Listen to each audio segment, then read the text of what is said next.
Nah, mari kita berdoa bersama, mohon anugerah Kristus pimpin kita dalam pemberitaan firman. Bapa kami di dalam kerajaan sorga, terpujilah namamu ya Tuhan, karena Engkau adalah Allah pencipta tubuh dan jiwa kami. Engkau adalah Allah yang memberikan kepada kami kekudusan hidup yang harus dipertanggungjawabkan dalam segenap keberadaan kami.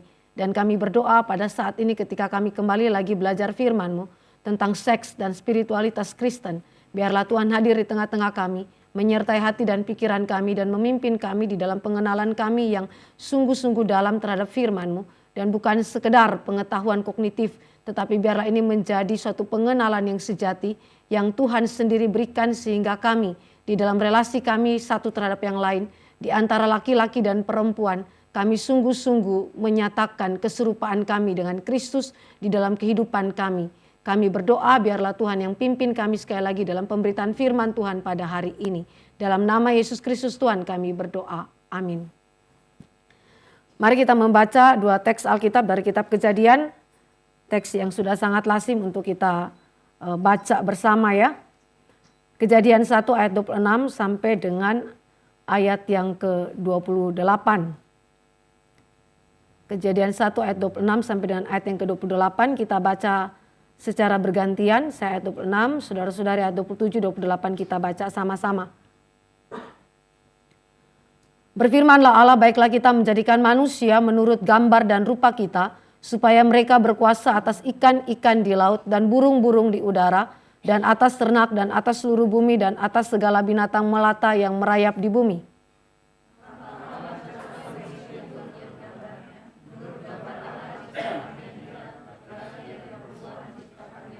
Bersama-sama ayat 28. Allah memberkati mereka, lalu Allah berfirman kepada mereka, beranak cuculah dan bertambah banyak, penuhilah bumi dan taklukkanlah itu. Berkuasalah atas ikan-ikan di laut dan burung-burung di udara dan atas segala binatang yang merayap di bumi. Kemudian Kejadian pasal 2.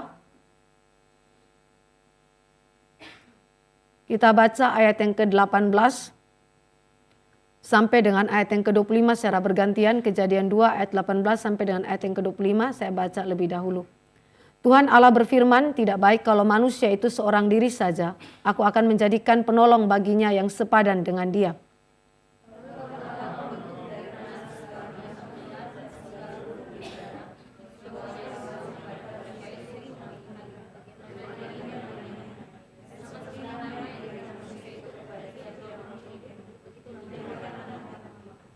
Manusia itu memberi nama kepada segala ternak, kepada burung-burung di udara, dan kepada segala binatang hutan.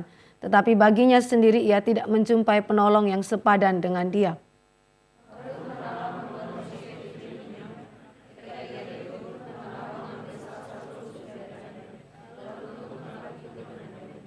Dan dari rusuk yang diambil Tuhan Allah dari manusia itu dibangunnyalah seorang perempuan, lalu dibawanya kepada manusia itu.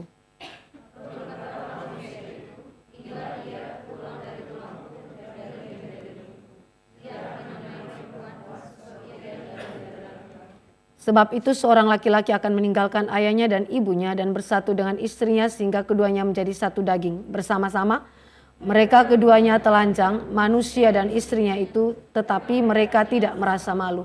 Demikian pembacaan firman Tuhan. Kita akan melihat seks dari perspektif Alkitab di dalam 3 dimensi, yaitu penciptaan, kejatuhan, dan penebusan. Bagaimana itu ditinjau di dalam Alkitab. Nah, kita tahu bahwa di dalam setiap perspektif dunia terkait dengan perayaan Hari Raya Valentine, saudara akan ketemu di situ bagaimana mereka mencoba untuk mengekspresikan cinta kasih itu.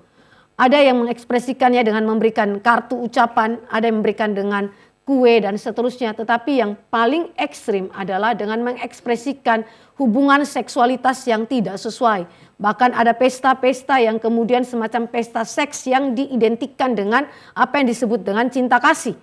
Apakah memang itu adalah maksud dari rancangan Tuhan? Apakah itu memang adalah spiritualitas yang sejati? Saudara dan saya akan dengan sepakat mengatakan bahwa tidak. Itu jelas sekali.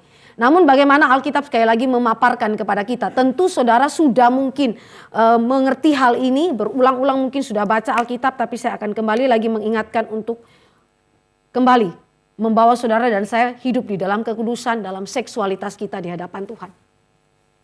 Hal yang pertama saudara lihat adalah seks dalam penciptaan. Kalau kita lihat di dalam slide, next slide.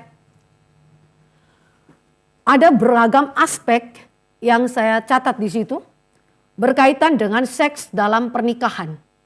Yang pertama, ketika kita berbicara mengenai seksualitas, kita harus memulai dengan membicarakan di dalam urusan gender, jenis kelamin.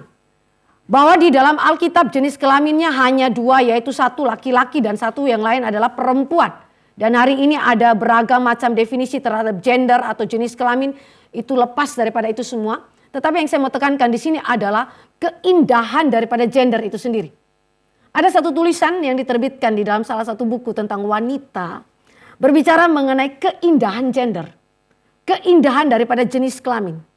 Ada anak perempuan masih SD misalnya, yang cenderung ke laki-lakian.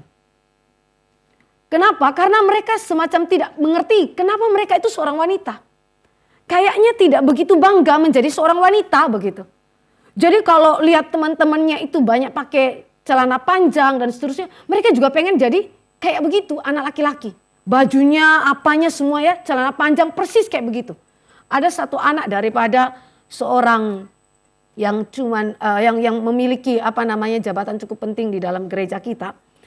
Anaknya sampai dewasa tidak pernah mau pakai rok, tidak pernah mau pakai dress, ini anak perempuan. Karena apa? Karena tidak pede dengan gendernya dia sebagai wanita, sebagai perempuan. Cenderung ke laki-lakian. Sebaliknya, ada anak laki-laki yang tidak percaya diri dengan gendernya sebagai laki-laki sehingga cenderung ke perempuan-perempuanan. Suka dandan lah, besolek lah, terus apalagi itu ya begitu ya. Saudara-saudari bisa lah ya mempraktekannya. Kalau saya mempraktekannya agak aneh begitu ya.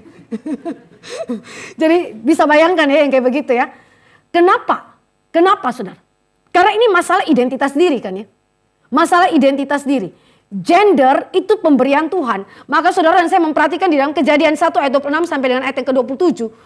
Allah mencipta kita seturut atau serupa gambar Allah Tritunggal.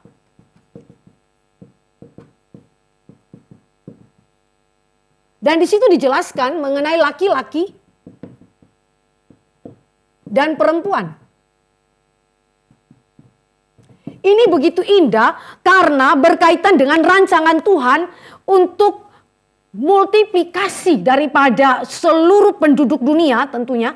Tetapi lebih daripada itu adalah Allah memiliki rancangan agar umat Allah bertambah-tambah. Gambar Allah itu bertambah-tambah dan kemudian kemuliaan Allah dinyatakan di sana. Tetapi tidak ada multiplikasi gambar Allah tanpa adanya dua jenis kelamin ini. Laki-laki dan perempuan. Maka kalau saudara dan saya memperhatikan di sini penciptaan dua jenis kelamin yang berbeda, Martin Luther bilang begini. Laki-laki dan perempuan, dua jenis kelamin ini, itu adalah kehendak Tuhan. Tuhan gak pakai jenis kelamin antara dan seterusnya. Laki-laki Tuhan Allah memang mau dia ada. Perempuan begitu juga Tuhan Allah mau dia ada. Maka itu berarti suatu hal yang begitu indah jika perempuan sangat-sangat menerima, bangga, dan menyukai identitas dia, gender dia sebagai perempuan. Begitu juga laki-laki ya. Sesuatu keindahan, bangga ya. Karena Tuhan mencipta saudara sebagai laki-laki. Saudara tidak merasa terjebak di dalam gender tersebut. Tetapi saudara bangga dengan identitas yang Allah berikan. Demikian. Satu kali waktu saya bahas tentang masalah gender ini kepada anak-anak yang masih kecil ya. Dari dari SD kelas 6 baru masuk SMP kelas 1. Terus ada satu pertanyaan di dalam retret SDH Karawaci ya. Waktu itu kami di puncak, terus kemudian ada satu pertanyaan yang menggelitik. Pertanyaan itu bilang begini, untuk anak perempuan, apakah engkau senang menjadi seorang anak perempuan? Untuk anak laki-laki, apakah engkau senang menjadi seorang anak laki-laki? Yang menariknya adalah jawaban anak perempuan. Dia bilang begini, enak kalau jadi anak perempuan. Kenapa? Dilindungi, dijagai, ya kan ya. Udah begitu, kalau dia lihat papa mamanya mungkin ya, kalau ada suami kerja nanti pulang bawa uang. Kasih ke istrinya, bisa belanja, bisa beli baju yang indah. Wah, Waktu mereka ngomong begitu itu apa adanya. Polos ya baru kelas 6 SD naik SMP kan ya. Apa adanya dari apa yang mereka juga amati di dalam kehidupan keluarga mereka. Tapi paling tidak ada satu hal yang indah di situ. Mereka menikmati kewanitaannya. Mereka menikmati keperempuanannya. Dilindungi, dijaga. Kadang-kadang perempuan itu saking sombongnya ya saudara. Itu sikapnya itu ya. Sudah lebih dari laki-laki. Angkat galon, biar saya sendiri angkat galon. Dia lupa kalau ada saudara, ada laki-laki di situ. Nanti sampai waktu dia menikah juga begitu. Tenang, tenang Pak, biar saya yang kerjakan. Semua yang pekerjaan laki-laki biar saya yang kerjakan. Ini ngaco ya saudara ya. Angkat kursi, biar saya yang angkat. Padahal ada laki-laki saudara. Nah ini adalah sesuatu hal yang sebenarnya tidak pada porsinya saudara ya. Bahwa kita bisa mengerjakan itu dalam kasus-kasus tertentu iya. Tetapi saudara sekali lagi. Perbedaan jenis kelamin laki-laki dan perempuan adalah sesuatu yang begitu penting. Seksualitas menggambarkan keindahan Allah itu sendiri.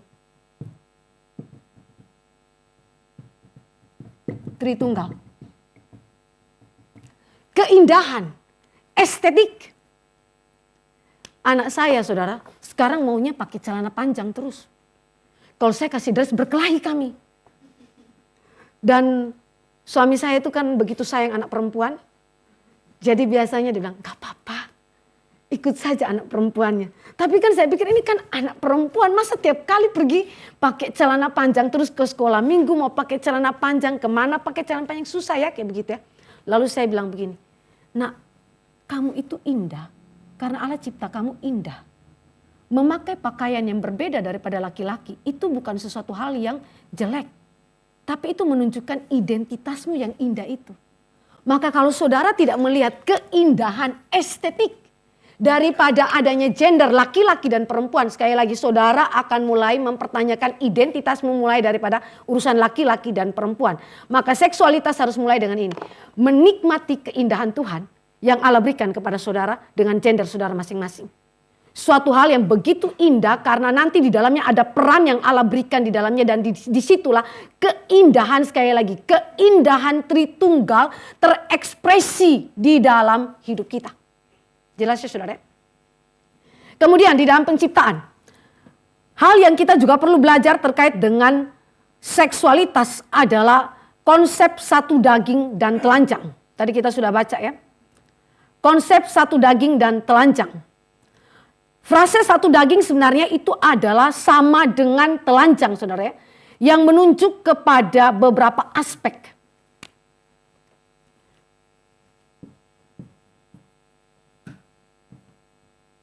Satu daging sama dengan telanjang.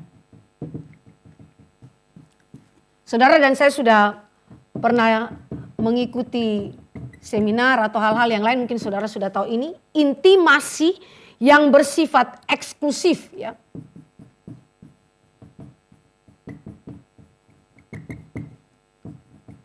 Kemudian juga berbicara mengenai relasi yang bersifat organik. Relasi yang bersifat organik.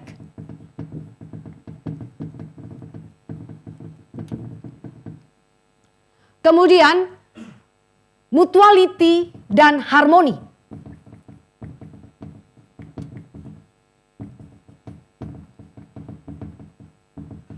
Apa yang saya mau tekankan di dalam poin-poin ini? Satu daging dan juga telanjang saudara. Ini adalah konsep yang tidak boleh ada di luar pernikahan.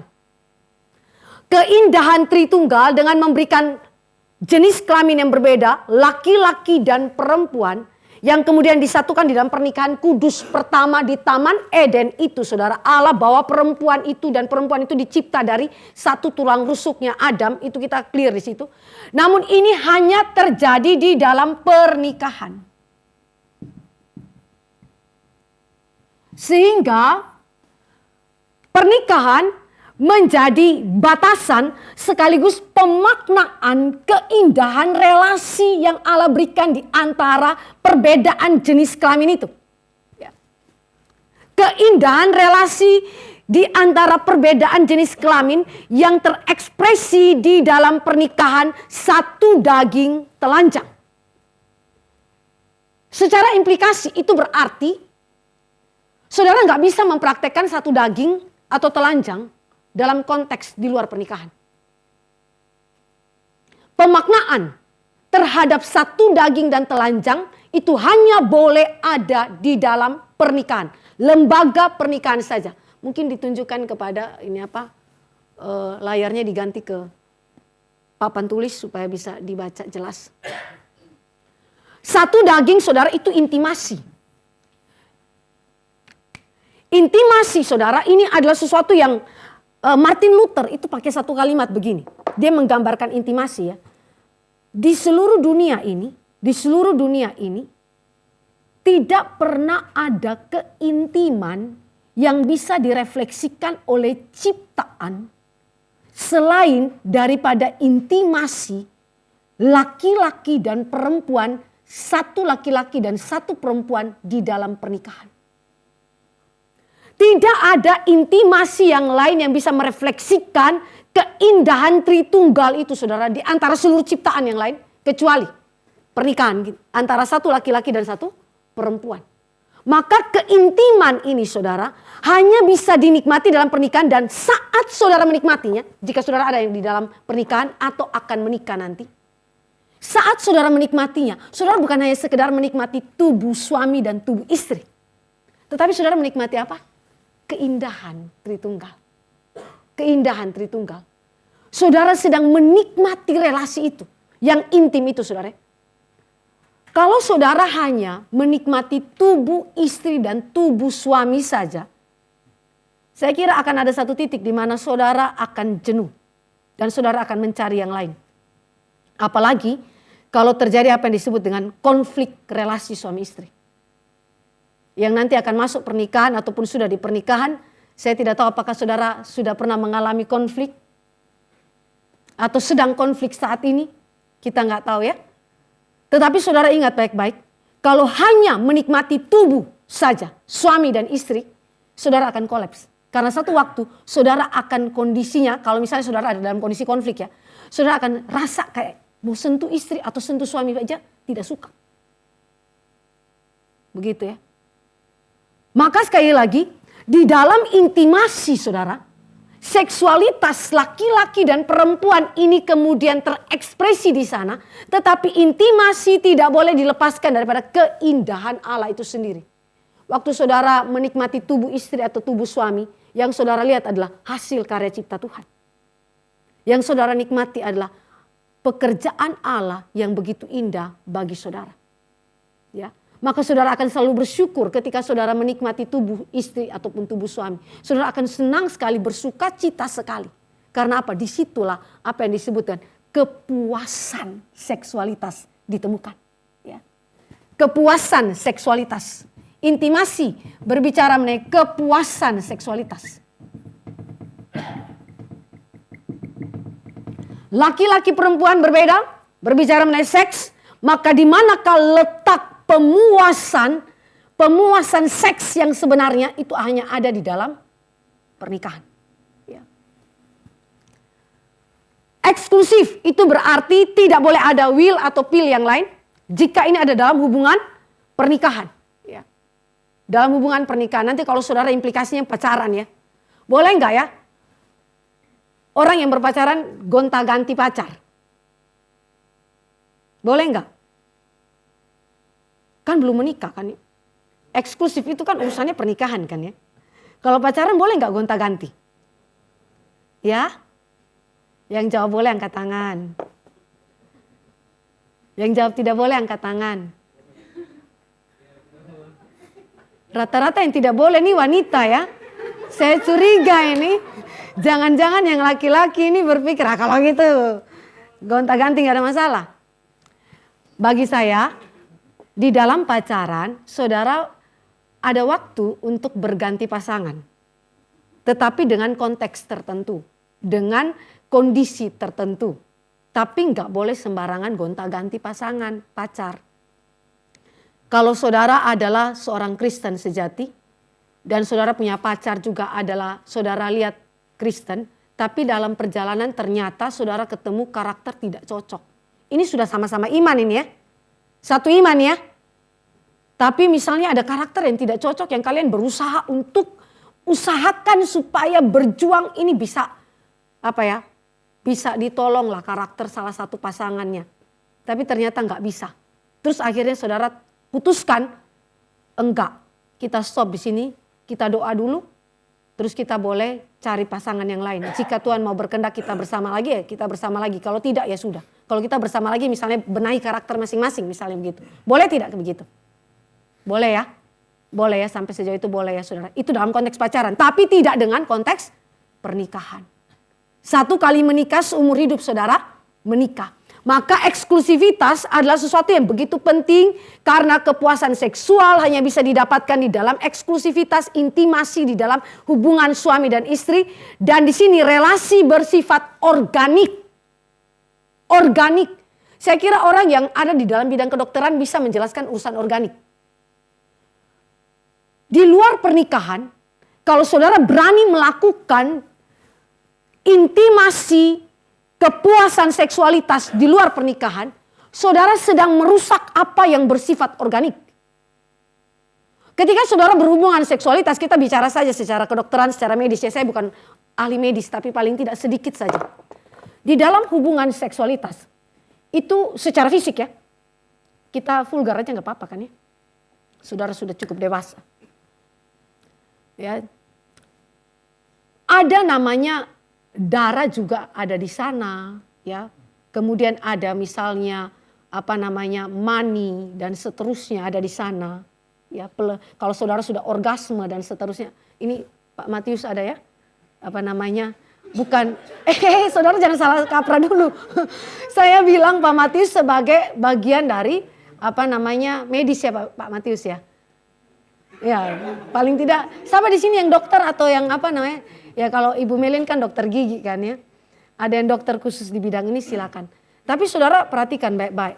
Di dalam organik saudara, itu benar-benar organik ya saudara. Tadi saya katakan ada pelepasan mani ya ketika orgasme terjadi. Ya. Dan kemudian ada pertemuan sperma dan ovum dan seterusnya. Jika itu jadi bakal anak dan seterusnya kita tidak tahu. Begitu kan ya. Saudara bisa bayangkan ya, ini relasi yang begitu organik. Ya, begitu hidup saudara. Dan andai kata saudara lakukan itu di luar daripada pernikahan saudara, itu betapa mengerikan karena saudara menghancurkan apa yang organik itu. Merusakkannya. Bukan saja tubuh orang lain yang saudara rusakkan, tetapi tubuhmu sendiri saudara rusakkan. Itu sebabnya saudara, di dalam GRI saudara, kalau orang gak perawan lagi saudara, gak boleh menikah pakai cadar. Dan tidak boleh menikah di dalam gereja. Tidak boleh saudara. Karena di dalam konteks kekudusan secara organik saudara sudah hancurkan tubuh saudara maupun tubuh orang lain atau pasangan yang akan saudara nikahi itu. Tapi saudara sudah rusakkan itu saudara. Maka sekali lagi saudara betapa penting saudara mengerti hal ini bukan hanya sekedar secara kognitif tapi saudara memaknainya dengan lebih sungguh-sungguh saudara. Saudara saya ambil contoh ya, onan. Makanya ada onani, dosa onani kan ya. Ya. Onan itu kenapa dia dibunuh mati sama Tuhan? Karena waktu dia berhubungan seksualitas dengan Tamar, istri daripada saudaranya yang mati dan tidak punya anak itu. Harusnya kan dia menghasilkan keturunan kan ya, untuk membangkitkan keturunan daripada sang kakak yang sudah mati itu. Tapi apa yang dilakukan oleh Onan? Dia nggak mau. Lalu ketika mani harusnya dimasukkan ke dalam konteks daripada istri ya, supaya terjadilah bakal buah, dia buang. Dia keluarkan, dia buang. Dosa saudara. Jadi saudara yang laki-laki ya, perhatikan ya. Kalau saudara belum menikah dan kemudian apa yang disebut dengan onani saudara. Dosa onani saudara itu berbahaya saudara. Ya. Itu mengerikan. Saudara ingat ya, bersifat organik. Organik saudara. Maka saudara lihat di sini ya. Intimasi, eksklusivitas, relasi yang bersifat organik hanya mungkin ada di dalam pernikahan. Dan di dalam pernikahan ada mutuality dan harmoni. Laki-laki memberi diri untuk perempuan. Perempuan memberi diri untuk laki-laki.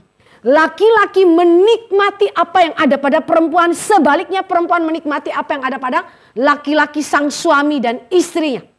Maka ini yang disebut dengan mutual. Ya.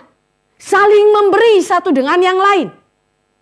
Maka Calvin itu mengatakan bahwa di dalam relasi seksualitas yang benar di dalam pernikahan, saudara, tidak pernah orang itu egois melayani dirinya sendiri, saudara.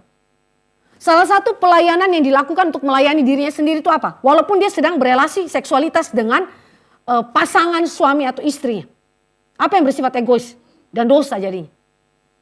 Pendeta Benjamin Intan tuh waktu dia ngajar etika Kristen, saudara, dia ada bahas begini. Dosa itu terjadi ketika saudara sedang berhubungan suami dan istri, ya. Tetapi yang saudara bayangkan itu bukan istrimu. Atau sebaliknya yang saudara bayangkan bukan suamimu. Jadi melakukan hubungan seksualitas secara organik tanpa imajinasi saudara digairahkan oleh tubuh istri atau tubuh suami. Dosa, saudara. Saudara jangan pikir cuma pornografi saja yang berdosa, ya. Tetapi ketika saudara melakukan hubungan suami istri seksualitas, kalau enggak ada yang namanya mutuality satu dengan yang lain, ini dosa loh, saudara. Karena tujuannya adalah laki-laki dan perempuan di dalam memuaskan seksualitas itu mereka melayani satu dengan yang lain. Istri melayani suami, suami melayani istri. Begitu. Kalau saudara nggak sampai dalam konteks ini, saudara, saudara jadikan pasangan saudara itu hanya sebagai apa? Alat, bukan tujuan.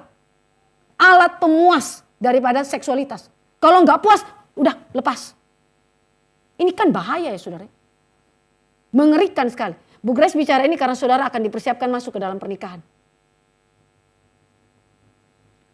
Jadi saudara perhatikan baik-baik, yang sudah nikah ataupun yang belum nikah. Hati-hati dengan urusan itu. Dan di dalamnya ada harmoni. Yang namanya mutual, saling melayani satu dengan yang lain. Saling mengasihi satu dengan yang lain. Maka di situ terjadi harmoni. Ya. Sesuatu yang berjalan dengan begitu indah sekali. Maka disitulah keindahan Tritunggal nampak di dalam kehidupan kita. Sebagai pasangan suami istri dalam pernikahan kudus. Ya. Ini sesuatu yang prinsip. Kemudian selanjutnya tampilkan slide. Di dalam penciptaan ada yang namanya pernikahan dan prokreasi. Tadi pernikahan saya sudah bicara. Maka hal yang ketiga adalah prokreasi. Di dalam Maleaki itu dikatakan bahwa setiap saudara dan saya yang sudah menikah di dalam Kristus tentunya, saudara dan saya wajib menurunkan keturunan ilahi. Yang berarti ini berbicara mengenai pelipat gandaan atau multiplikasi gambar Allah untuk kemudian hal yang terakhir ya, nanti saudara lihat di dalam slide itu, memenuhi mandat budaya. Mandat budaya yaitu berbicara mengenai beranak cucu dan kemudian menaklukkan bumi. Menaklukkan dan menguasai bumi.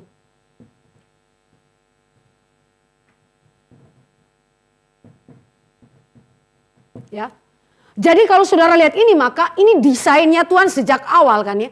Seks di dalam penciptaan adalah hal yang kudus, hal yang dihargai oleh Allah, yang dicipta oleh tangan Tuhan sendiri dan digunakan bagi hormat kemuliaan nama Tuhan. Jadi seks bukan bertujuan untuk seks itu sendiri, tetapi seks bertujuan untuk melayani Tuhan kita, melayani kehendak Tuhan kita. Sehingga ketika saudara dan saya berbicara mengenai seksualitas, entah konsep pranikah atau di dalam pernikahan kudus saudara dan saya harus lihat bahwa ini punya kaitannya kepada pelaksanaan mandat budaya.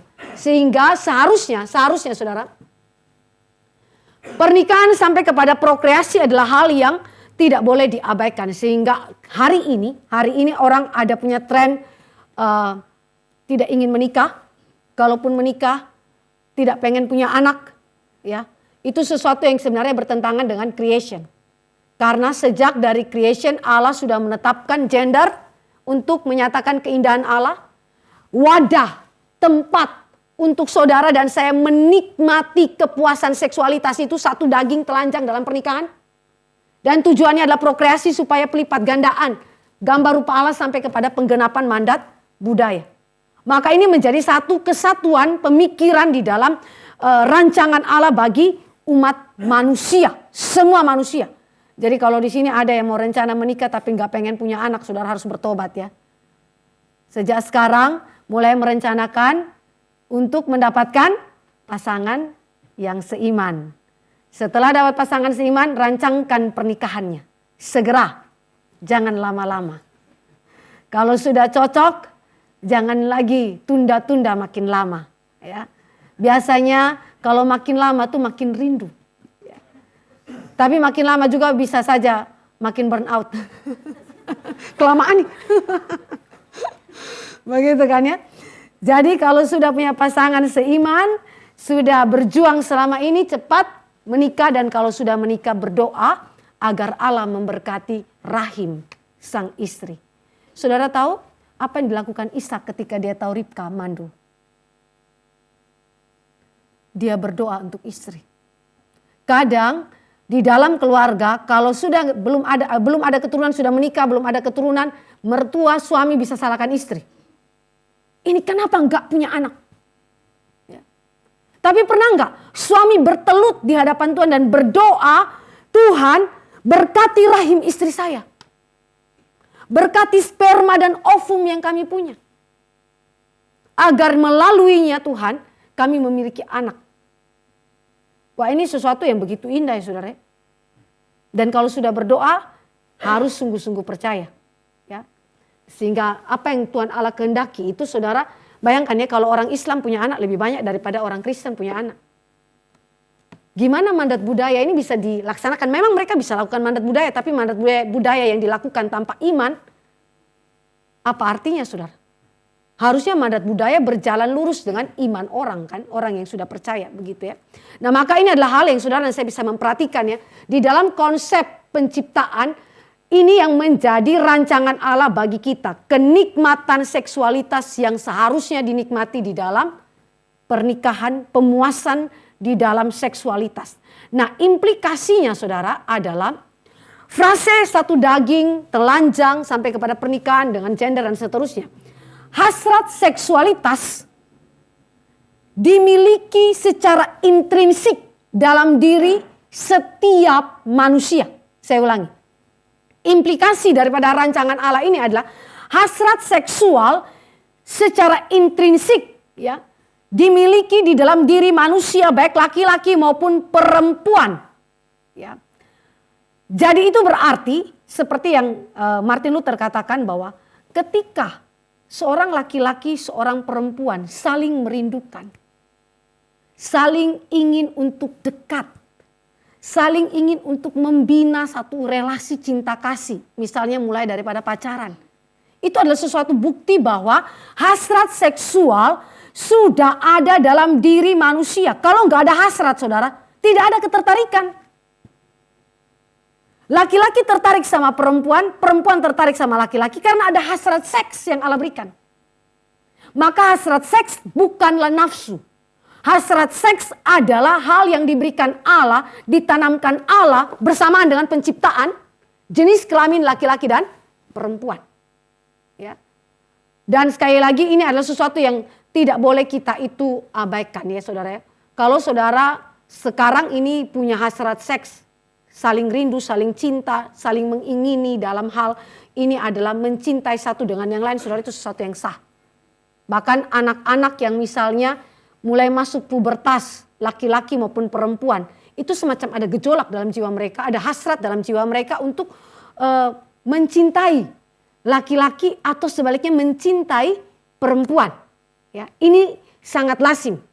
Satu kali anak saya masih TK dapat surat cinta.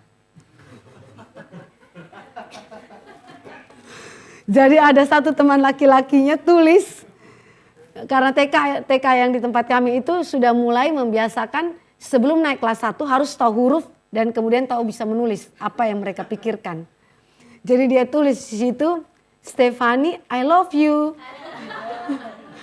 Waduh berat ini ya. Pulang-pulang Stefani lapor sama papanya. Wah.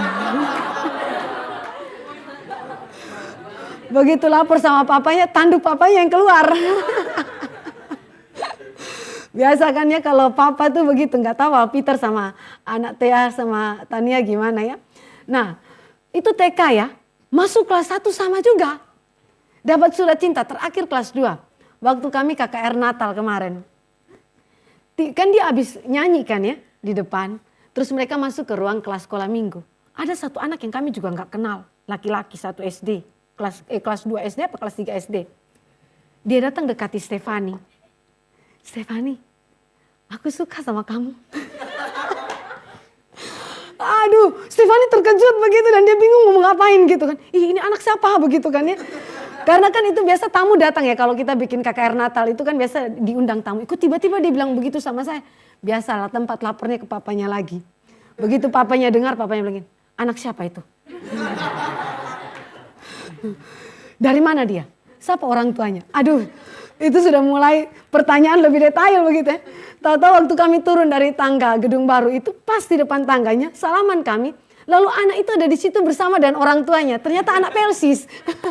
Waduh, waktu kami lihat begini, papanya jadi urung lah ya. Oh, nggak apa-apa lah itu. Waktu kami di mobil lah kami memberikan penjelasan kepada anak kami. Kenapa kamu tidak perlu seperti itu dulu. Nah, saudara, waktu kita membicarakan ini kepada anak-anak bahkan harus hati-hati.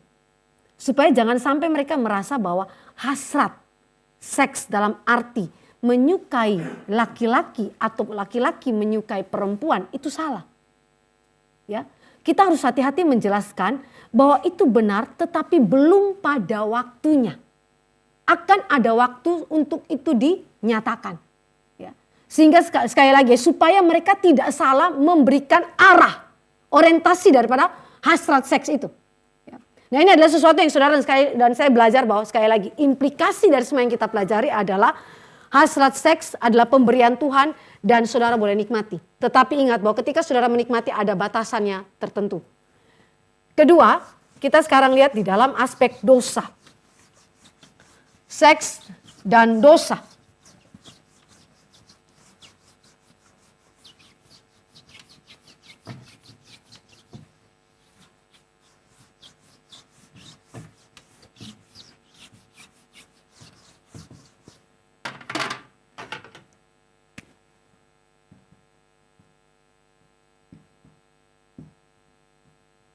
Oke, mungkin tampilkan di slide. Kalau saudara dan saya memperhatikan seks dan dosa next. Kita mulai dengan nafsu seks. Nafsu seks itu berbeda dari hasrat. Nafsu bukan hasrat seks. Dan nafsu juga itu lebih kepada keinginan. Keinginan yang muncul di dalam jiwa kita. Nah, keinginan sekali lagi berbeda dengan hasrat. Walaupun sekali lagi keinginan bisa ada karena hasrat. Keinginan gak akan ada kalau gak ada hasrat ya. Tetapi saudara dan saya memperhatikan bahwa nafsu itu lebih digerakkan oleh keinginan untuk melakukan tindakan seksual yang bertentangan dengan hukum Allah. Ini yang disebut dengan nafsu. Sedangkan hasrat itu berbeda. Hasrat adalah pemberian Allah dan digairahkan, digerakkan, dipimpin oleh kebenaran firman. Beda ya. Sedangkan sekali lagi nafsu itu hal yang digerakkan atau digairahkan oleh keinginan yang berlawanan dengan hukum Allah. Nafsu itu adalah sesuatu yang sekali lagi ya merupakan imajinasi, lahir daripada imajinasi, melihat atau membayangkan suatu hubungan seksualitas bahkan itu adalah di luar pernikahan atau yang tadi saya katakan di dalam pernikahan tetapi imajinasinya itu bukan suami atau istri kita. Ya. Ini sesuatu yang mengerikan sekali. Matius 5 ayat yang ke-28 mari kita baca sama-sama.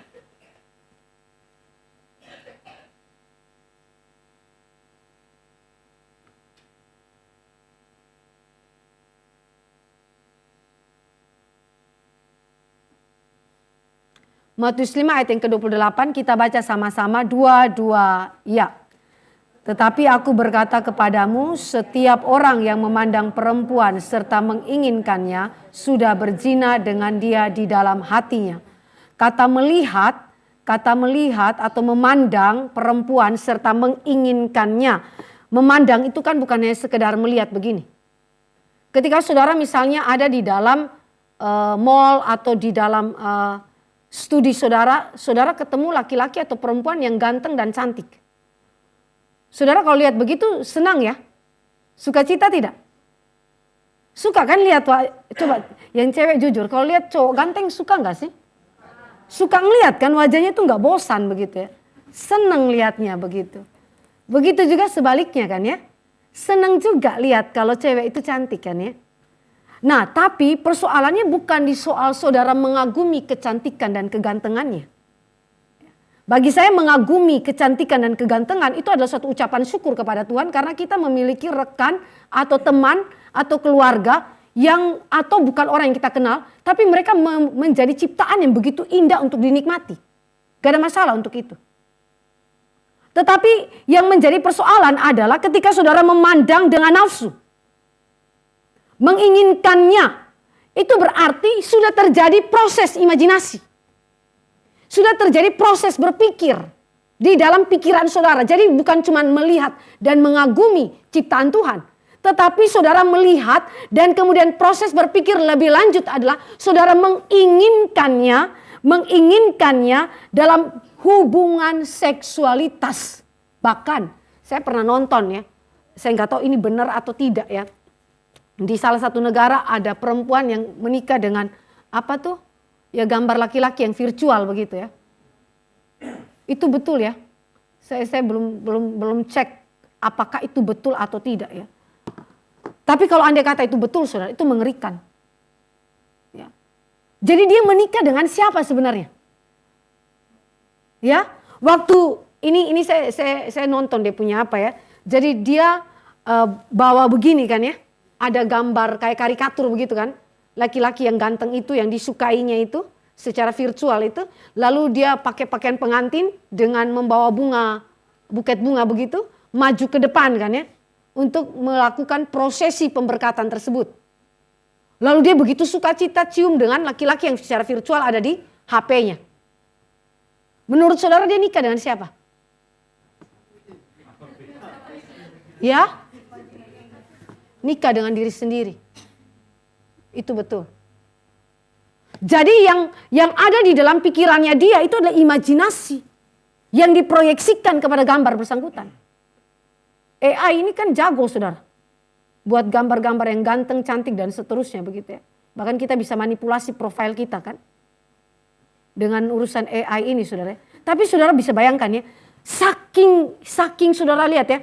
Nafsu menguasai. Maka imajinasi, pikiran semua itu adalah dikuasai oleh hal yang berdosa. Dan itu mendorong untuk melakukan apa yang tidak berkenan kepada Tuhan.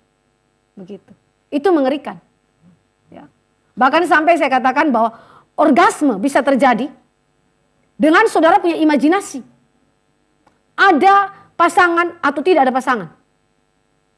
Dengan begitu berarti saudara dan saya melihat bahwa imajinasi memainkan peranan yang penting untuk menggairahkan saudara melakukan apa yang disebut dengan nafsu seks. Ya. Ini sesuatu yang mengerikan ya. Nah maka sekarang kita mulai lihat next slide. Kalau nafsu seks begitu berbahaya, maka bagaimana perspektif Alkitab melihat seksualitas yang berdosa itu. Yang pertama kita lihat di dalam Keluaran 20 ayat 14, mari kita baca.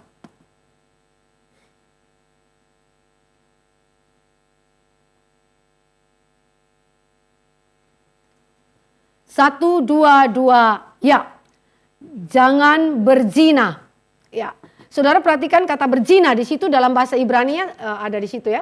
Saya sudah tulis, semoga bisa kebaca ya.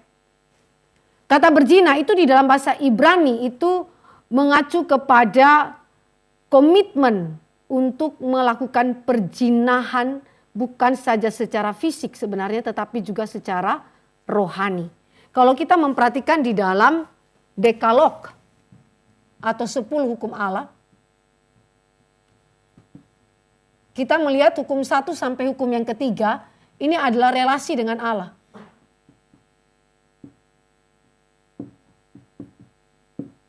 Kemudian hukum 4 sampai dengan hukum hukum 1 sampai hukum 4 ya.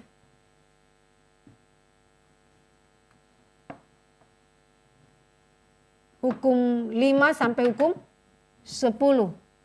Relasi dengan sesama. Nah, itu berarti ketika dikatakan jangan berzina di dalam teks yang tadi kita baca, itu berarti meliputi dua relasi ini ya saudara. Itu sebabnya seks selalu berkaitan dengan hal spiritualitas. Di dalam creation, saudara melihat seks sebagai ciptaan Allah yang mulia. Maka itu berarti seks, hal yang bersifat fisik ini, memiliki kaitan dengan Allah yang bersifat rohani. Ya. Maka tidak pernah seksualitas itu tidak memiliki korelasi langsung dengan Allah. Demikianlah yang terjadi di dalam kalimat jangan berzina. Jangan berzina itu berarti mengacu kepada suatu komitmen, ya. Komitmen, hubungan relasi seksualitas antara laki-laki dan perempuan, baik itu di dalam konteks pernikahan ataupun di luar konteks pernikahan, yang mana itu bukan pasangan suami dan istrinya. Itu berarti zina. Kita tahu mengenai arti itu. Ya. Maka di sini saudara saya bisa lihat bahwa Allah berbicara mengenai kekudusan seks. Sekaligus kekudusan pernikahan. Karena tadi kan ya, pernikahan adalah tempat satu-satunya untuk ekspresi seks.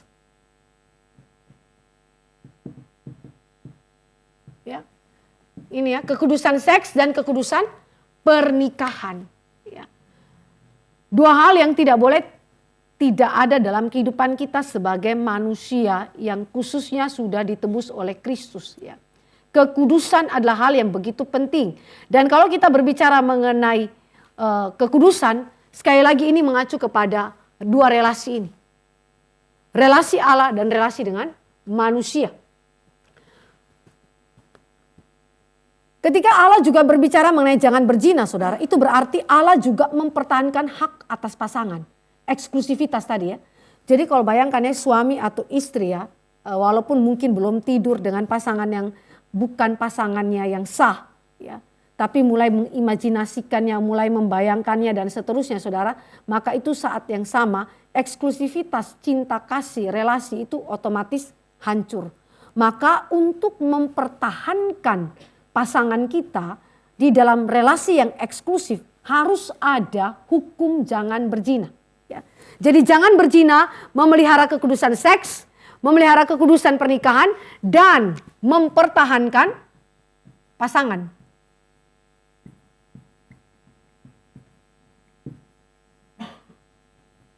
Itu sebabnya orang yang berzina, Yesus katakan harus diceraikan. Ya. Di dalam Matius ya, perzinahan itu mengakibatkan dosa yang menghina kekudusan Allah sehingga harus diceraikan. Ya.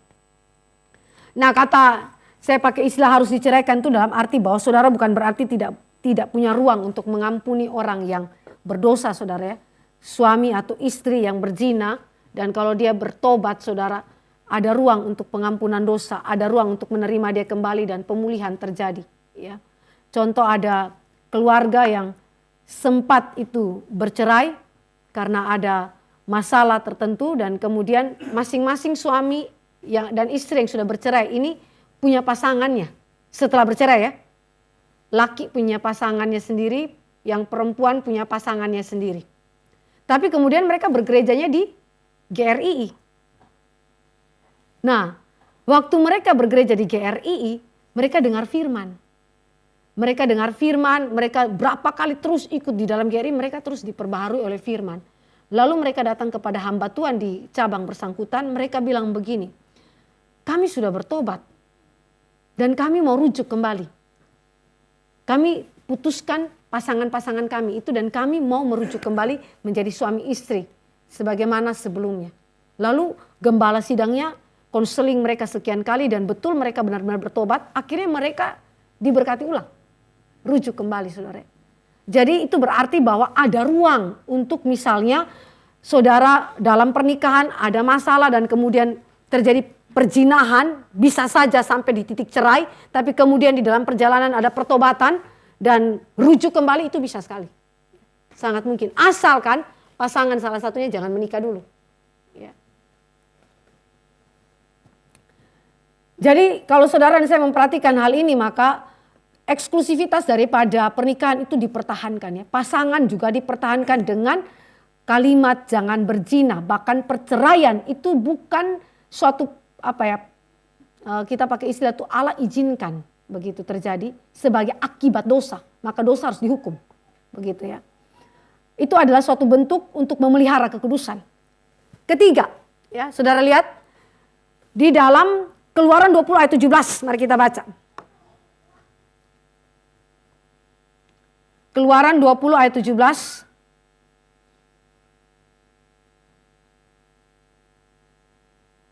Di situ dikatakan, kita baca sama-sama dua-dua ya. Jangan mengingini rumah sesamamu, jangan mengingini istrinya atau hambanya laki-laki atau hambanya perempuan atau lembunya atau keledainya atau apapun yang dipunyai sesamamu. Kalau saudara perhatikan kata keinginan di situ dalam bahasa Ibraninya ya, dibedakan oleh John Calvin menjadi dua hal. Ya. Calvin bilang ada dua istilah di situ yang saudara dan saya bisa baca ya. Calvin ini adalah seorang yang punya komentari itu benar-benar sangat amat menekankan kekudusan ya. Jadi dia berbicara mengenai keinginan itu di dalam dua perspektif. Udah ya. Oke.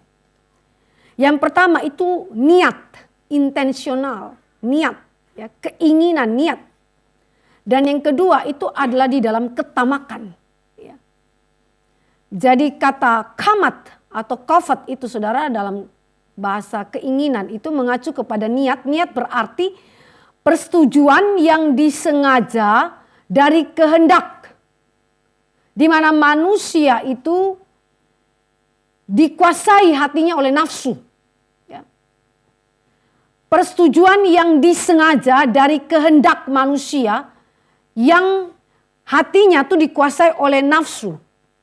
Sedangkan ketamakan ya, itu bisa muncul kapan saja tanpa pertimbangan, tanpa persetujuan. Ya. Ketika kita terangsang atau tergoda dengan objek-objek tertentu dan kemudian pikiran kita, keinginan kita terarah secara menyimpang. Saudara, ini ada dua hal ya. Niat mengacu kepada apa? Kesadaran dan kesengajaan. Ya. Dia benar-benar tahu.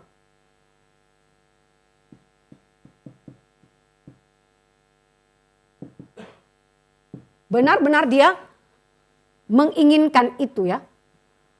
Kehendak dia memutuskannya. Sedangkan kalau saudara lihat ini kata tamak, ketamakan saudara. Calvin lebih menekankan kepada aspek di mana tanpa pertimbangan atau tanpa persetujuan. Sesuatu yang muncul secara tiba-tiba saja. Begitu. Suatu dorongan untuk saudara itu terangsang, tergoda secara tiba-tiba. Maka kita bisa katakan ini secara tidak sengaja. Kemudian kita bisa katakan ini adalah sesuatu yang tidak sengaja, tidak direncanakan ya. Kalau kita bilang ini tidak sadar juga agak sulit ya. Karena tentu ini juga ada di dalam kesadaran kita. Tetapi saudara lihat ini, yang ini tidak sengaja, ini sengaja. Artinya ini tidak direncanakan. Tidak sengaja dalam arti bahwa tidak direncanakan tanpa pertimbangan. Muncul secara tiba-tiba. Rangsangan yang datang begitu saja. ya, spontan datang. Ya. Saudara pernah mengalami dua hal ini? Sering, yang jawab sering mana tuh? Ini saudara, kalau diniatkan ini bahaya besar ya saudara. Kalau sering dikata niat ini agak berat ya saudara. Tapi kalau di urusan ini yang secara tiba-tiba ya, sesuatu yang datang secara tiba-tiba, rangsangan datang mungkin sekali ya. Ini ya, tanpa kita rencanakan begitu ya. Nah, maka kalau saudara lihat di sini, keinginan yang dilarang ini berasal dari hati manusia yang berdosa, baik yang dilakukan secara sengaja maupun tidak, yang dapat membawa dan memimpin pikiran manusia kepada kerusakan atau kepada ikatan yang cenderung kepada arah yang menentang Tuhan. Ini orientasinya adalah melawan Tuhan. Orientasinya adalah melawan Allah itu sendiri. Ya.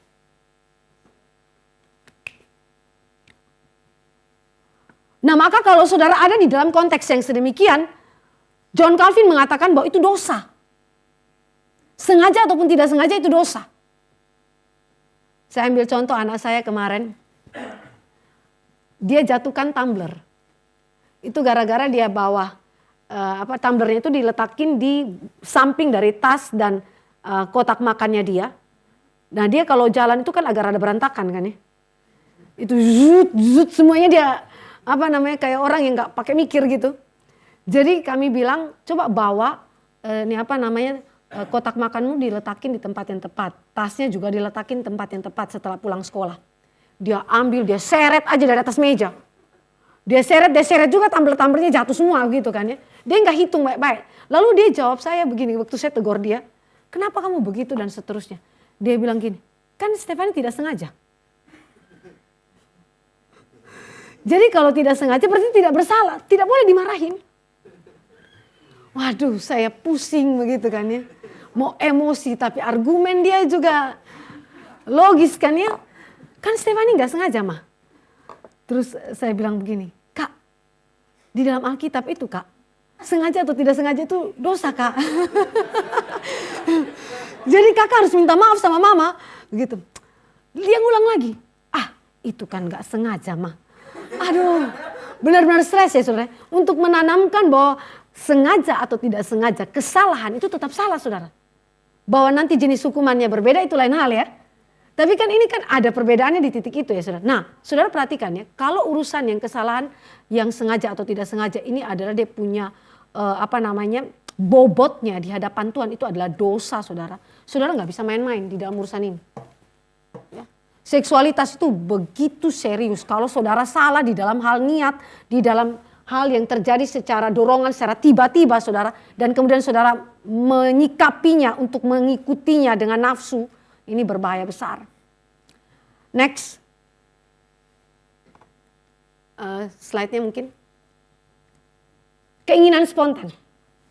Berkaitan dengan tamak tadi ya. Yang terdorong secara tiba-tiba. Terangsang. Ya. Bagaimana saudara dan saya menyikapi itu? Apakah dorongan secara tiba-tiba, rangsangan secara tiba-tiba adalah dosa atau tidak? Ya, rangsangan seksualitas ya. Nah, di dalam Heidelberg Catechism, di dalam pertanyaan 113 saudara, di situ diberikan jawabannya dengan begitu jelas ya. Bahwa kita punya yang namanya hasrat dosa di dalam diri kita. Yang sangat mungkin muncul secara spontan, secara tiba-tiba muncul dari dalam jiwa kita, dalam pikiran, perasaan maupun kehendak kita. Sehingga secara tidak sengaja saudara sangat bisa, sangat mungkin dapat terjerumus ke dalam rangsangan-rangsangan berdosa yang munculnya adalah dari diri kita sendiri. Waktu kita lihat objek, gambar tertentu. Wanita yang berpakaiannya tidak pada porsinya. Atau laki-laki yang menunjukkan bagian-bagian tubuhnya tertentu yang tidak boleh ditunjukkan. Lantas kemudian terangsang tiba-tiba. Tanpa saudara harus tidur dengan orang itu. Saudara, pada saat itu Heidelberg Catechism mengatakan bahwa itu dosa. Karena itu lahir daripada our evil desires. Ya. Sedangkan Roma Katolik beda, saudara. Roma Katolik mengatakan bahwa keinginan yang terjadi secara spontan, saudara, itu bukanlah dosa. Nah, ini adalah sesuatu yang punya titik berangkat yang berbeda antara kita dan Katolik ya. Tetapi bagi saya, saudara, sebagaimana Alkitab katakan tadi, kita harus konsisten dengan Alkitab katakan. Jadi bagi saya yang dikatakan Heidelberg Catechism adalah sesuatu yang lebih biblikal ketimbang apa yang dikatakan oleh Roma Katolik.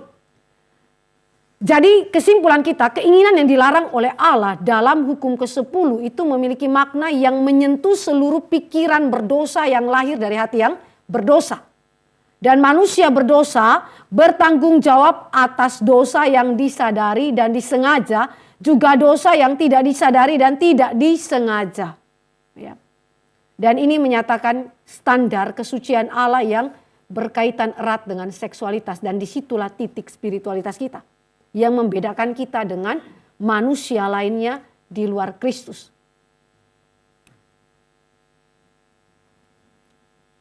Matius 5 ayat 31 sampai 32, mari kita lihat. Ada tidak di situ, next slide? Oh, ternyata kita langsung lanjut. Mungkin kita baca sebentar Matius 5 ayat 31 sampai 32 yang menegaskan tadi yang saya sudah singgung ya, tentang perceraian itu saja sebagai landasan biblika kepada kita bahwa Allah begitu mempertahankan kekudusan. Matius pasal 5 ayat 31 sampai ayat 32. Kita baca sama-sama ya. 2 ya. Telah difirmankan juga, siapa yang menceraikan istrinya harus memberi surat cerai kepadanya.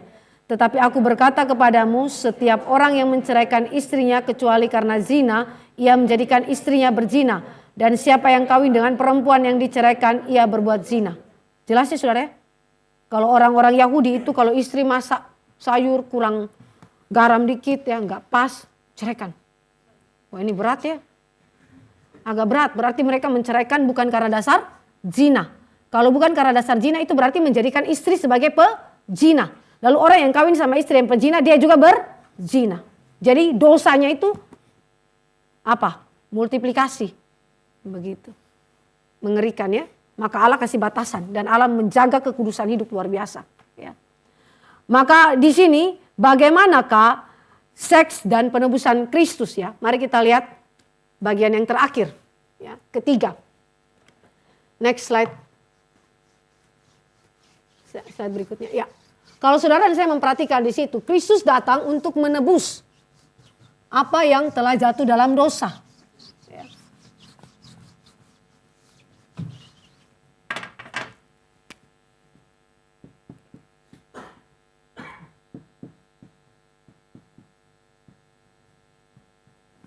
Kalau saudara lihat di dalam slide, menarik bahwa ketika Kristus datang ke dalam dunia, dia datang sebagai manusia, laki-laki, dengan jenis kelaminnya ada, tubuhnya, tubuh dan jiwa itu jelas, seluruh natur kemanusiaan ada pada dirinya, dengan lengkap tidak kurang apapun. Dia datang untuk tebus manusia dengan menjadi sama seperti manusia kecuali dalam hal dosa.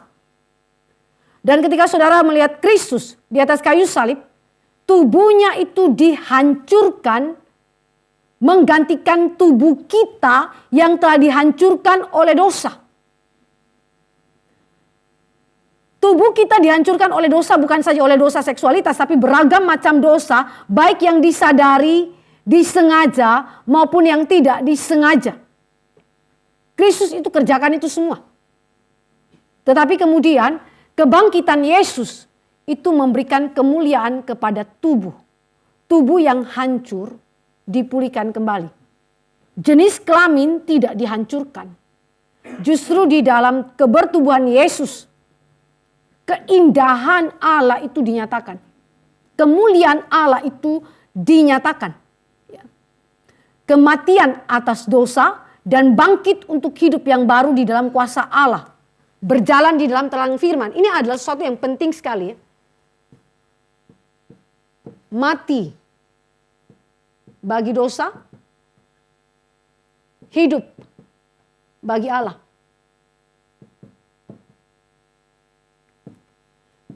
Oleh karena Kristus sudah melakukannya.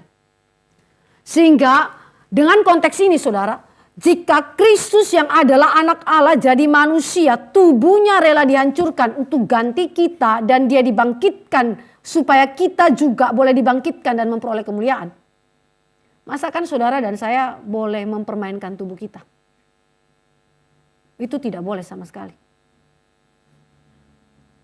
Bahkan saudara, ada orang yang menikmati tubuhnya sendiri dengan melakukan orgasme, yang tadi saya bilang onani dan seterusnya.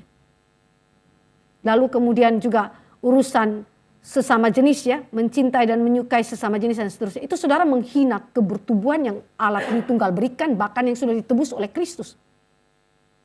Kekudusan itu bahkan dibayar oleh darah yang mahal, kata Petrus.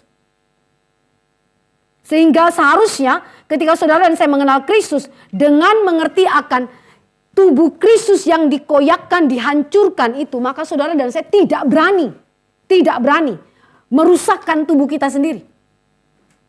Sehingga perintah Allah untuk hidup dan kudus, hidup di dalam kekudusan saudara, baik tubuh dan jiwa, kita bisa lihat di dalam ayat-ayat ini ya. Roma 12 ayat 1, Roma 6 ayat 13, Roma 3 ayat 16 dan Roma 1 Korintus 3 ayat 16, 1 Korintus 6 ayat 19. Kita baca ya, mungkin mulai dari depan ya. Sebelah kiri saya, paling ujung bagian barisan depan. Tolong baca Roma 12 ayat 1. Lalu nextnya baca Roma 6 ayat 13. Nextnya baca 1 Korintus 3 ayat 16. Lalu lanjut di tengah barisan paling depan 1 Korintus 6 ayat 19. Silakan baca.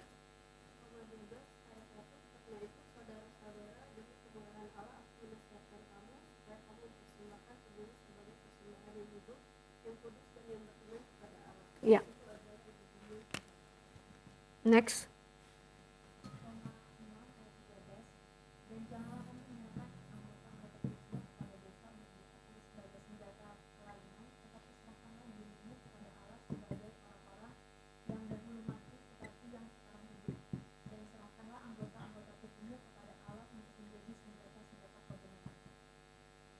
Next.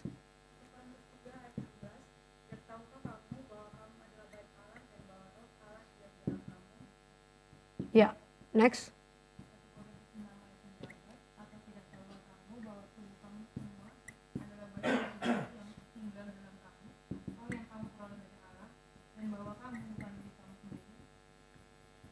Ya.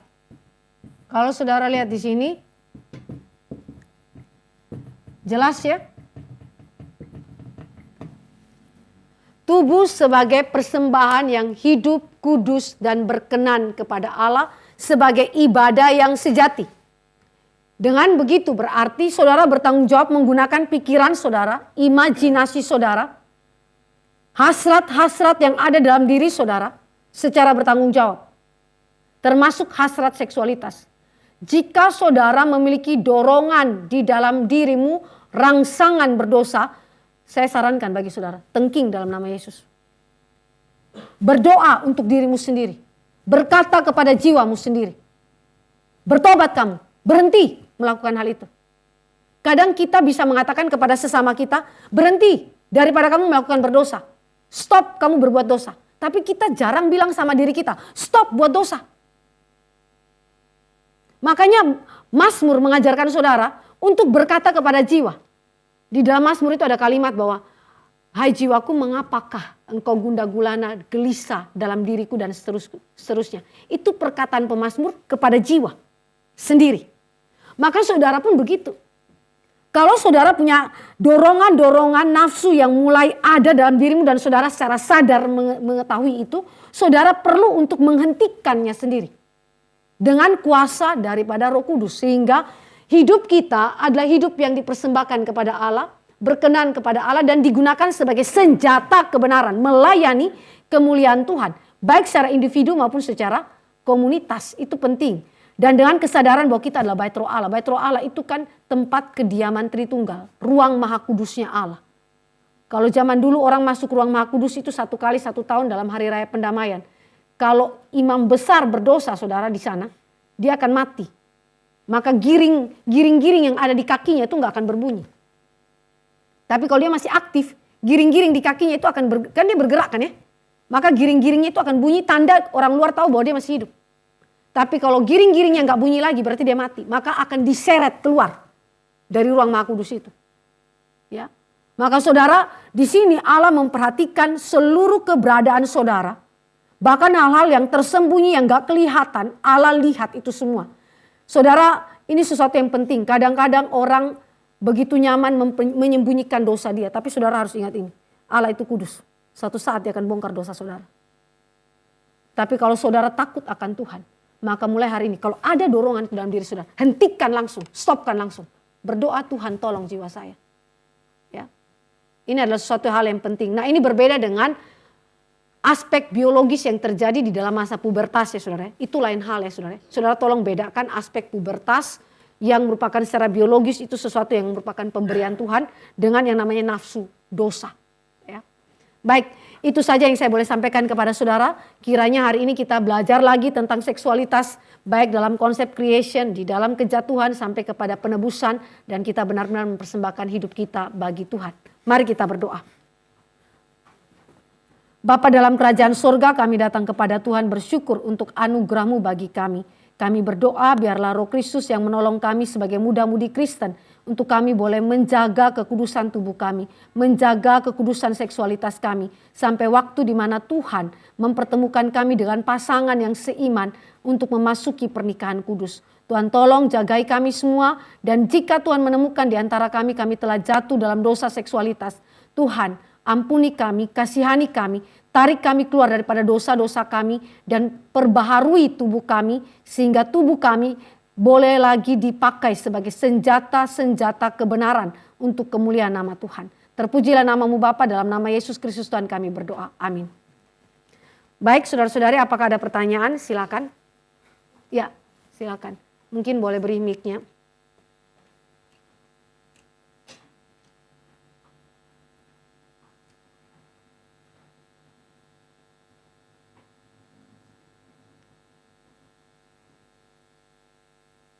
Adakah mic-nya? Nggak ada? Baik, kalau nggak ada nggak apa-apa. Boleh ini berdiri bertanya saja. Silakan. Atau ke sini aja, depan sini ada mic. Boleh?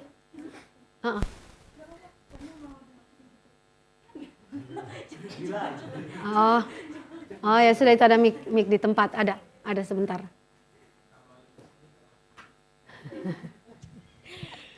Boleh izin 3 pertanyaan?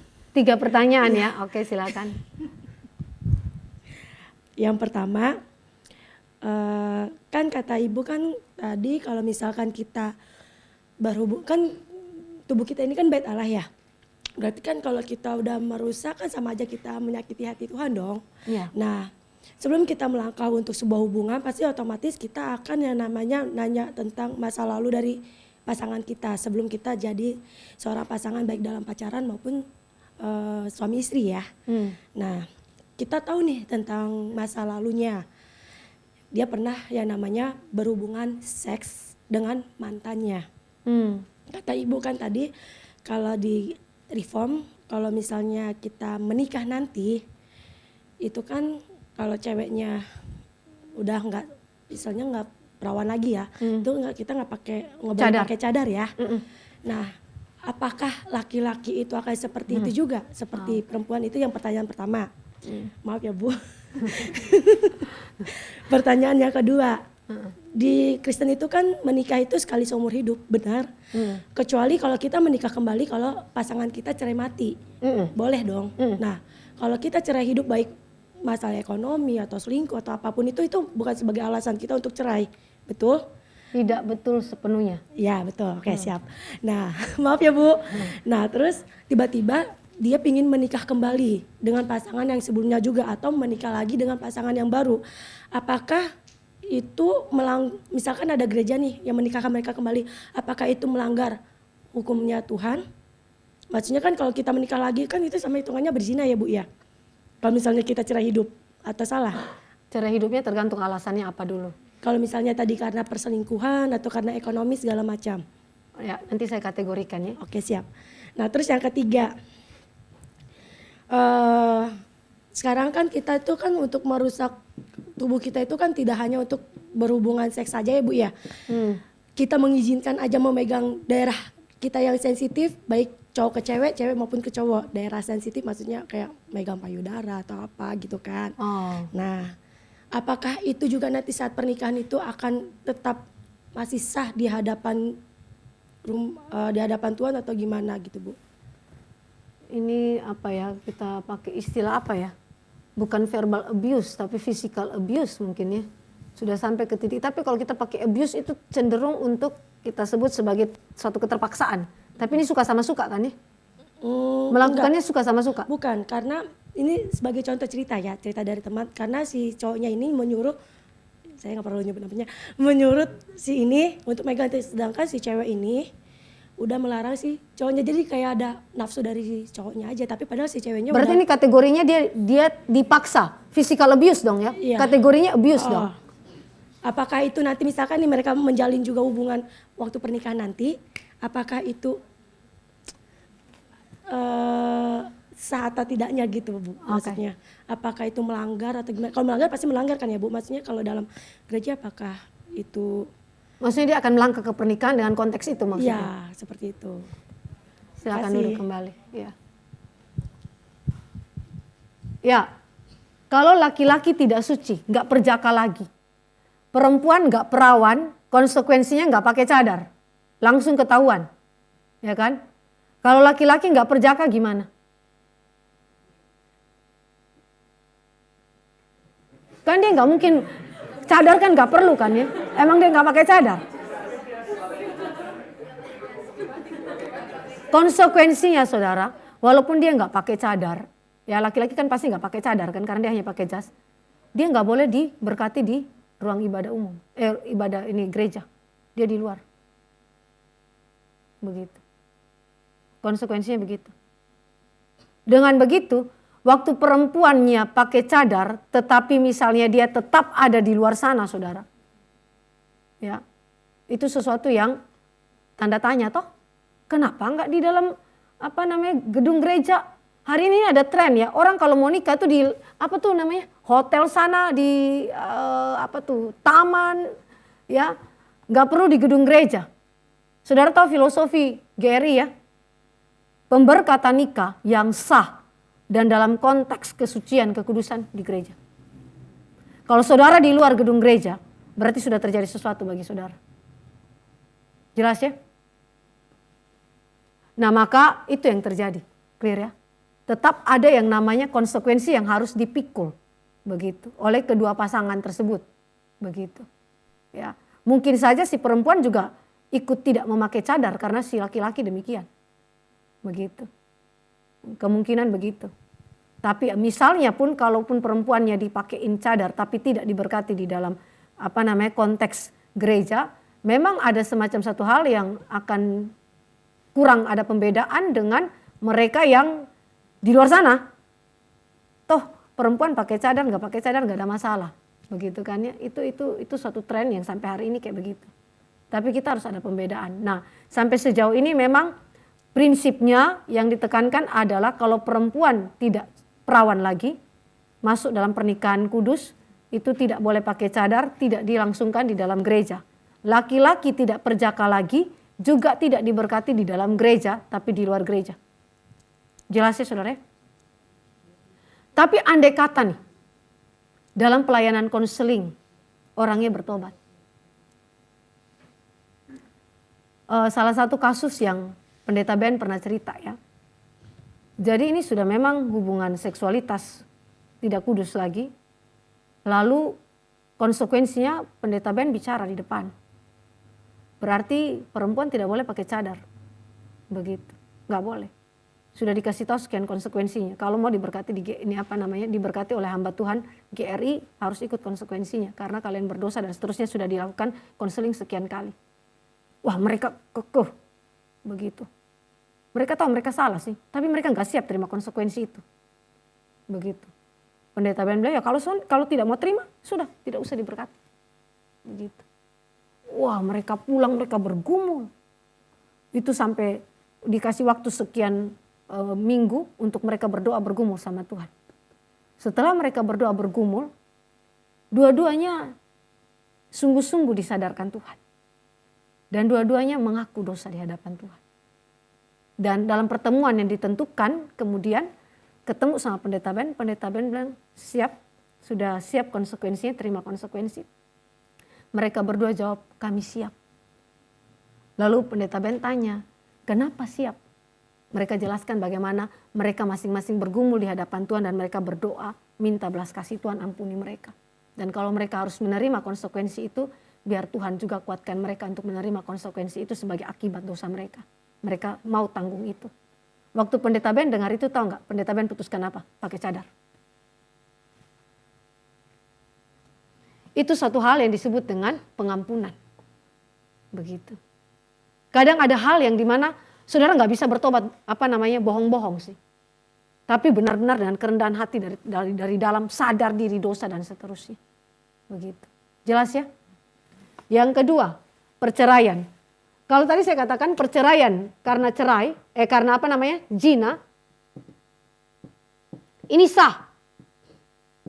Ya, sah. Karena sebagai hukuman terhadap dosa yang dilakukan oleh salah satu pasangan. Dan menunjukkan bahwa pasangan yang lain itu benar. Begitu. Jadi kebenaran dan kekudusan pernikahan tetap dipertahankan dan mempertahankan kekudusan pasangan. Jelas ya? Nah, jika karena zina, kemudian pasangan yang benar ini menikah lagi di dalam pernikahan kudus, ini boleh, silakan, begitu. Tetapi jika perceraian terjadi di luar zina, dan satu lagi yang disebutkan oleh Korintus, yaitu jika ada orang yang sudah terlanjur menikah dengan mereka yang non-Kristen, ya, yang tidak percaya. Lalu kemudian dalam perjalanan pernikahan mereka ternyata orang yang tidak percaya itu usir mereka, menceraikan. Begitu. Maka orang Kristen itu tidak kemudian bertanggung jawab untuk kembali lagi dan seterusnya. Ya cerai, sudah cerai begitu. Lepas. Begitu. Maka ada dua kategori perceraian yang dianggap sah oleh Alkitab. Tapi yang perceraian tidak sah itu adalah soal ekonomi. Ya, karakter. Ya. Dan lain-lain yang bukan ini. Ini disebut dengan tidak sah. Sehingga kalau saudara menceraikan, yang seperti Tuhan Yesus bilang, pasanganmu bukan karena zina, saudara menyebabkan pasanganmu berzina. Dan jika ada orang yang menikah dengan pasanganmu itu, maka orang itu yang menikah dengan pasangan yang dijadikan zina itu, dia pun ikut berzina. Clear ya? Maka saudara harus lihat, sah atau tidak sahnya argumentasi perceraian. Jelas ya? Oke, yang ketiga tadi apa? Oh, physical abuse ya. Saudara kalau sampai di titik itu, laki-laki minta saudara melakukan itu. Saudara ambil tindakan seperti Yusuf, lari. Jangan kasih biar dia kontrol saudara. Itu kayak Yusuf itu kan sebenarnya ada di bawah kontrolnya istri Potifar kan ya. Tapi dia tidak membiarkan istri Potifar mengontrol dia. Dia lari saudara. Istri Potifarnya mau pegang bajunya, dia kasih tinggal bajunya, dia lari. Begitu. Walaupun pada akhirnya dia difitnah masuk penjara. Tapi saudara harus ambil tindakan ekstrim. Pergi tinggalkan. Kalau saudara membiarkan, saudara ini saya belum bahas ya. Ada satu yang namanya pasif. Kalau yang sana aktif mengerjakan. Tapi kita pasif menerima. Ya, walaupun kita bilang larang ya, tapi kita dengan secara sadar kita membiarkan diri kita untuk berada di bawah kontrol dia, pasif ya. Di dalam konteks itu pun saudara berdosa. Ini saya belum bahas di dalam sudut pandang kepasifan itu saudara. Ada itu dibahas oleh Alkitab. Begitu. Jadi kalau physical abuse dipaksa orang lain tapi saudara membiarkan paksaan itu terjadi pada saudara dan saudara gak bisa teriak. Saudara ingat ya di dalam contoh perjanjian lama ada orang yang diperkosa di tengah hutan padang gurun. Lalu dia teriak minta tolong. Gak ada orang yang tolong dia. Berarti dia ada usaha untuk melawan kan ya. Dia tidak membiarkan dirinya dipaksa untuk melakukan dosa. Tapi ada orang yang di tengah kota. Dia di ini apa lecehkan. Tapi kemudian dia teriak nggak? Dia nggak teriak. Berarti dia dengan rela lakukan itu. Pasif. Jelas ya saudara? Itu pun dosa. Jadi kalau baca Alkitab saudara, kasus hari ini seksualitas sudah bisa diselesaikan. Karena Alkitab memberikan prinsip dengan jelas. Kalau saudara nggak bisa atasi itu karena saudara nggak baca Alkitab pasti. Kalau baca, aduh nggak ngerti. Apalagi imamat, keluaran, waduh pusing ya. Padahal itu prinsip luar biasa saudara. Oke ya, ada lagi pertanyaan lain?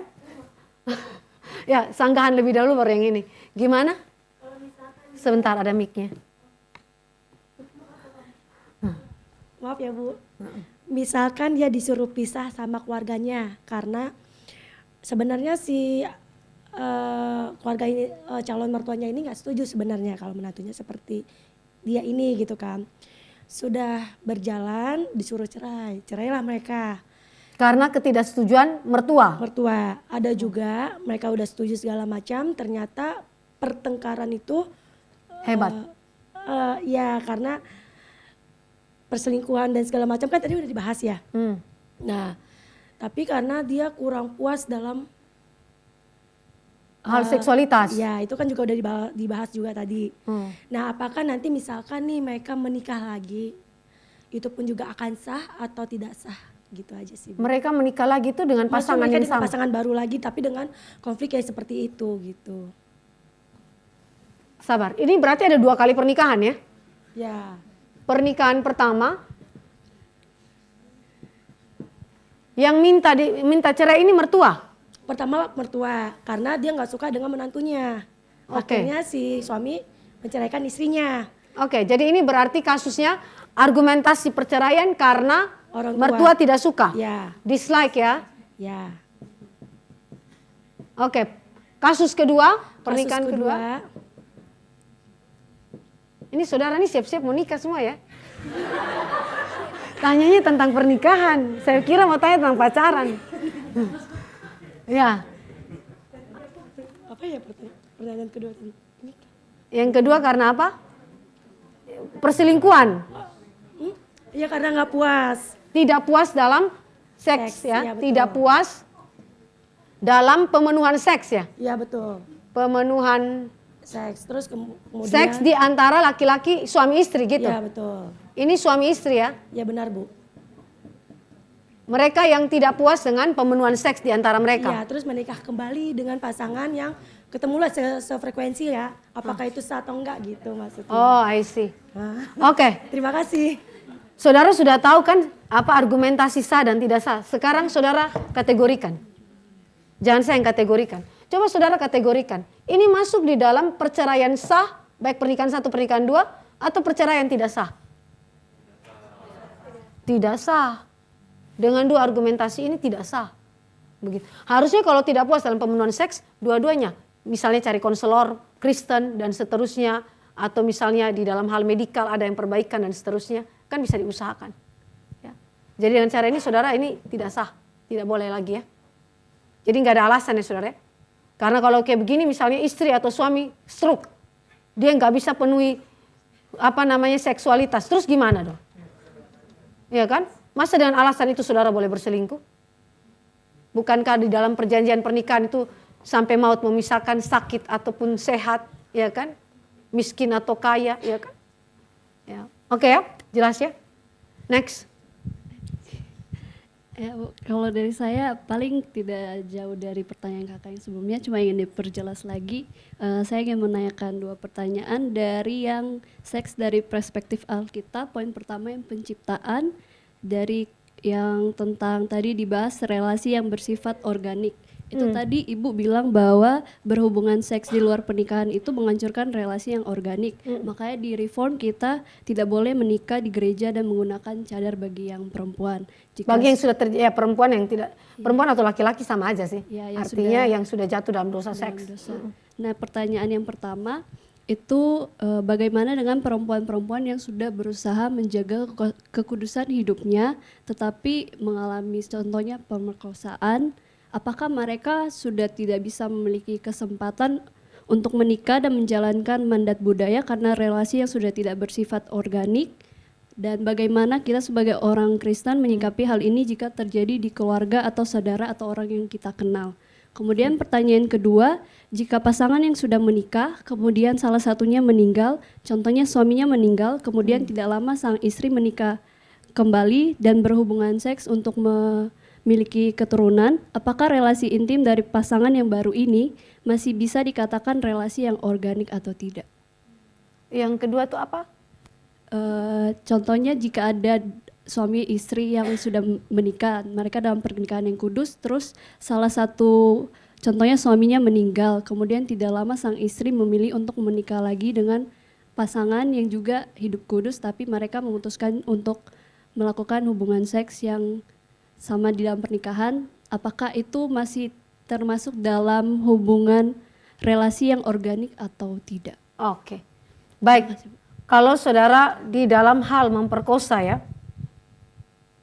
di sini adalah hal yang kita baca Ulangan 22 ya. Mari kita baca.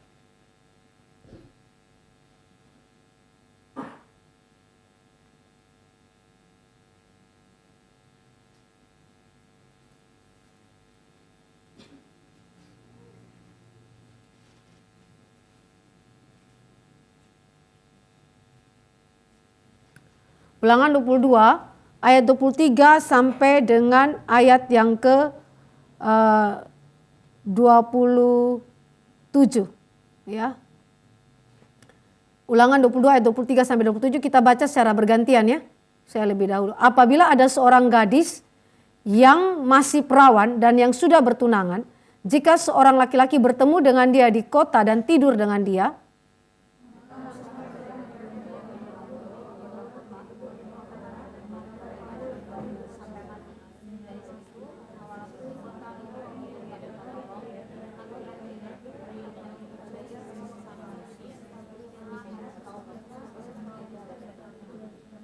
tetapi jikalau di padang laki-laki itu bertemu dengan gadis yang telah bertunangan itu, memaksa gadis itu tidur dengan dia, maka hanyalah laki-laki yang tidur dengan gadis itu yang harus mati.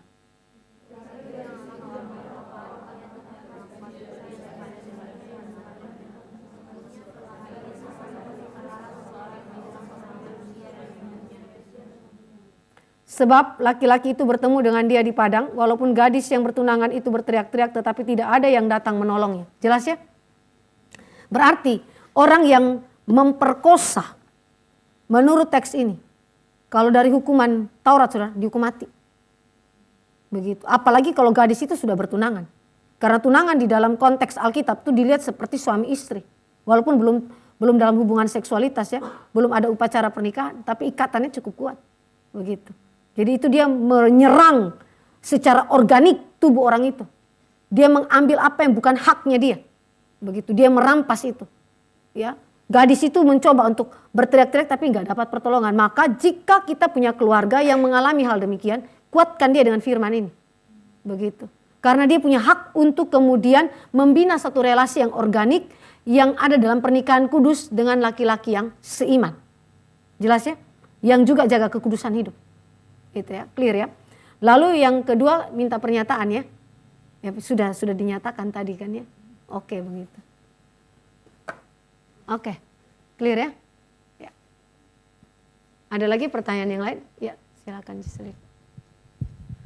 Kalau tadi kan Bu Grace bilang soal pernikahan GRI itu kalau diberkati, kalau orang yang udah nggak perawan atau udah nggak perjaka itu nggak pakai cadar ataupun nggak diberkati di gereja.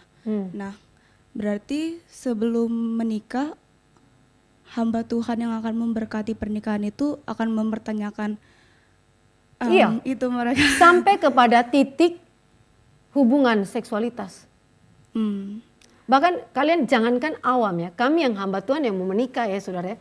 Ini kami punya mentor kan pendeta Ben tuh tanya tuh sama Pak Tama apa gitu, itu tanya sesuai saudara. Namanya hamba Tuhan ya, harus benar-benar juga dicek semuanya kan ya. Apalagi jemaat begitu kan ya. Jadi itu berarti ketika saudara mengkonseling, saya nggak tahu saudara punya pendeta di gereja lain ya. Tapi kalau di GRI saudara, itu kita tanya sampai kepada hal yang cukup sensitif ini. Begitu. Terus aku sempat dengar Jangan gitu begini ya, kan. saudara jangan berpikiran yang picik ya. Karena sudah tahu pertanyaannya apa, ya kan? Jadi mulai siap-siap jawaban, antisipasinya apa. Wah ini berat ya. Oke. Terus aku pernah dengar gitu kan, salah satu hamba Tuhan mahasiswa praktek gitu bilang soal sebelum menikah sebaiknya jujur kepada calon pasangan, calon suami atau istri gitu tentang masa lalu gitu. Misalnya udah ngapain aja gitu kan. Nah, sedangkan di masa itu nggak semua orang punya keberanian buat mengaku dan terbuka secara vulgar tentang masa lalunya. Kalau menurut Ibu Grace, buat menikah itu kapan sih bisa terbuka gitu sama calon pasangan gitu? Ya, saudara ada dua hal saudara harus pertimbangkan ya. Kalau saudara sudah bertobat dari dosa masa lalumu dan memang sudah sungguh-sungguh dilayani dan benar-benar di dalam pembuktian hidup itu memang saudara membuktikan bahwa saudara sudah tinggalkan dan berhenti dari dosa masa lalu. Saya kira sudah stop ya. Sudah masuk dalam masa pertobatan. Jadi nggak perlu lagi ngomong kepada pasangan. Karena bisa saja pasanganmu tidak ready untuk terima itu. Begitu. Asalkan saudara benar-benar bertobat dan dalam hidup saudara memang saudara ada pembuktian saudara tidak lakukan itu lagi. Ya. Tapi yang kedua, jika saudara memiliki kelemahan dalam bidang itu, entahkah saudara sudah pernah jatuh ataukah akan demikian, punya rangsangan-rangsangan yang sedemikian, baiknya saudara ngomong sama pasangan. Tujuannya apa saudara? Untuk mempertimbangkan ulang relasi itu, tetapi juga supaya pasanganmu itu benar-benar mendoakan saudara dan juga bisa jadi Tuhan pakai dia sebagai alat untuk menjaga saudara.